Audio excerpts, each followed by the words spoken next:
तो चलिए दोस्तों, आज के वीडियो की शुरुआत करते हैं। और एक्साइड इंडस्ट्रीज इस कंपनी के नंबर आ चुके हैं, तो देख लेते हैं क्वार्टरली रिजल्ट कैसे आए हैं।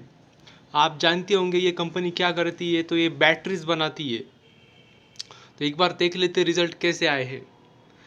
तो अगर हम टोटल इनकम की बात करें तो वो पिछले साल थी इसी क्वार्टर में 3765, जो कि पिछले क्वार्टर में आई है 4091, और जो अभी आई है इनकम वो है 4145।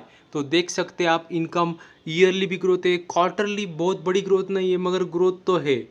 अगर हम खर्चे की बात करें तो टोटल एक्सपेंसेस अगर हम देखें तो वो पिछले साल थी इसी क्वार्टर में 3435, जो कि अगर हम पिछले क्वार्टर की खर्चों की बात करें तो वो थे 3769। और अगर हम इस क्वार्टर में देखें तो इस क्वार्टर में खर्चे हुए हैं 3760। तो देख सकते हैं आप, ईयरली खर्चे बढ़े हैं, जैसे कि इनकम भी बढ़ी है। और अगर एक्सपेंसेस की मतलब अगर क्वार्टरली बात करें तो खर्चे फ्लैट है, और इनकम भी देखें तो फ्लैट है क्वार्टरली। तो अब हम देख लेते हैं नेट प्रॉफिट। तो अगर नेट प्रॉफिट देखें तो ये रहा नेट प्रॉफिट आफ्टर टैक्स। तो हाथ में पैसे कितने बची कंपनी के पास, तो वो देखे तो वो थे 246 पिछले क्वार्टर में, पिछले साल इसी क्वार्टर में। और अगर पिछले क्वार्टर की बात करें तो पिछले क्वार्टर में थे 241, और अभी इस क्वार्टर में देखें तो 287 है। तो कह सकते हैं अच्छी खासी ग्रोथ है, ईयरली भी ग्रोथ है, क्वार्टरली भी ग्रोथ है, कह सकते हैं बहुत ही अच्छी बात है। अगर हम ईपीएस देखें तो ईपीएस में भी हमें वही देखने को मिलेगा। 2.9 था ईपीएस पिछले साल इसी क्वार्टर में, जो कि पिछले क्वार्टर में आया 2.85, और जो अभी आया ईपीएस वो है 3.37। तो बहुत ही अच्छी बात है, प्रॉफिट बढ़ा है अच्छा खासा, ईयरली भी और क्वार्टरली भी। तो एक बार मैं और एक इम्पॉर्टेंट न्यूज़ है जो मैं कवर करना चाहता हूँ। तो जो न्यूज़ मैं कवर करना चाहता हूँ वो बहुत ही इंपॉर्टेंट और बहुत ही बड़ी न्यूज़ है।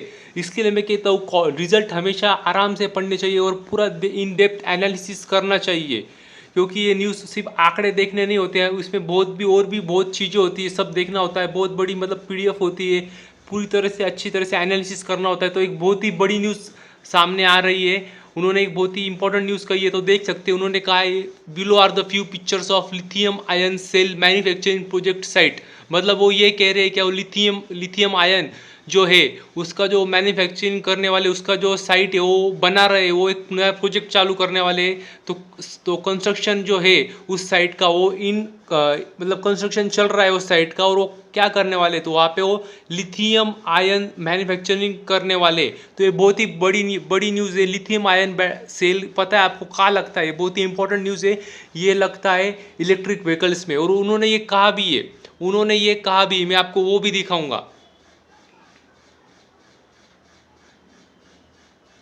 तो उन्होंने बिल्कुल ये कहा है, क्या वो जो आने वाले फ्यूचर में ये इसमें और भी आगे बढ़ने वाले। तो उन्होंने देखो ये कहा है fast growing electric mobility space. तो उन्होंने एक बिल्कुल कहा है क्या वो इलेक्ट्रिक मोबिलिटी जो है उसमें वो अच्छा खासा मतलब वो उनको बहुत रूम है, और अभी इंडिया में ऐसी कोई कंपनी नहीं जो इसमें डायरेक्ट तरीके से काम कर रही है। तो इनको ये बहुत ही फ़ायदा हो सकता है। लिथियम आयन का वो प्लांट लगा रहे हैं, बड़ा सेटअप कर रहे हैं, जिससे उनको इलेक्ट्रिक ईवी कहते हैं हम, ईवी सेक्टर है जो इमर्जिंग सेक्टर है। तो जो भी इसमें मतलब कहते हैं, जो भी इसमें मतलब दाव लगाना चाहता है तो एक अच्छी कंपनी है ये, लिथियम आयन का मैन्युफैक्चरिंग करने वाली है, और इंडिया में लिस्टेड कंपनी है जो ये करने वाली। तो बहुत ही अच्छी बात है ये।